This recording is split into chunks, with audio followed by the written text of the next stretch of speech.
I think for me, kind of coming to the University of Michigan was a huge accomplishment for me, for my family, and it was a very unique experience because I grew up in an environment, I grew up in Southfield, Michigan, about 30 to 45 minutes away from here, and it was a predominantly Black environment, and so racially, it was coming and matriculating at the University of Michigan was filled with, in a lot of ways, culture shock. And so I was, enrolled in the College of Engineering. I was declared an EECS major, electrical engineering, computer science, and was the only Black woman in my class. And so for me, that was a very unique experience juxtaposed against the experience that I had growing up, K-12. And how prepared were you? Did you know how to write code when you came to be an EECS major? Not only did I not know how to write code, I didn't even know what a programming language was when I was a freshman, when I matriculated. Like, the word Java meant coffee, like C++ was like the third letter in the alphabet, and then these two, math terms, like nothing, I had zero exposure to computer programming. And so I was starting from like ground zero, but in a lot of ways it was actually starting from a negative place because, we were graded on a curve here, right? And so for me, it was a function of like kind of overcoming the steep learning curve just to be in a position to compete with my peers. And I understand there's a Aaron Teague Memorial Corner of the Duderstadt, given the amount of time you spent there? I lived in the Dude. At the time, it actually wasn't even called the Duderstadt Center. It was called the Media Union.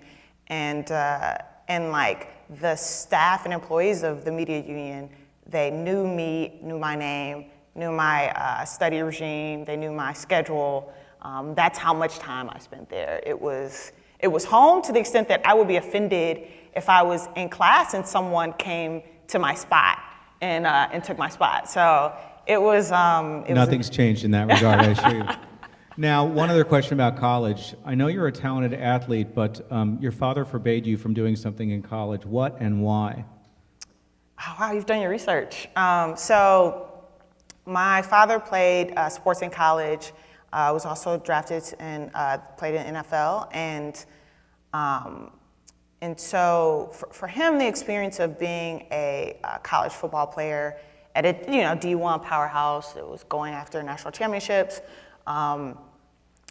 it was a kind of an experience where he wasn't necessarily a student, and so for my brother and I growing up, he wasn't supportive and, in fact, completely discouraged us from playing sports in college. The message was very clear, which was that we should focus on academics, and if we were to get scholarships, they had to have been academic scholarships. And that's like a function of the fact that, he grew up very poor and probably would not have gone to college had it not been for his athletic scholarship. And so for him, he was literally like a athlete, forced to be an athlete first and then a student second. And so I think the desire for us was that we be students first and focus on academics and like really max out in terms of the full student experience. And okay, one more from me before I turn it over to John and Tori. Okay. How are you the same and how are you different than your 18-year-old self? That's incredibly introspective. So I think, and this is like one of the biggest. I could just say, like, is Twitter fun to work at, or? That's true. Those would have been easy questions. Yeah. So how am I the same? I think there are things that I learned that kind of make me who I am growing up, and definitely here in terms of like work ethic, discipline. Kind of living, like my life in a certain way, and like obviously a focus on achievement.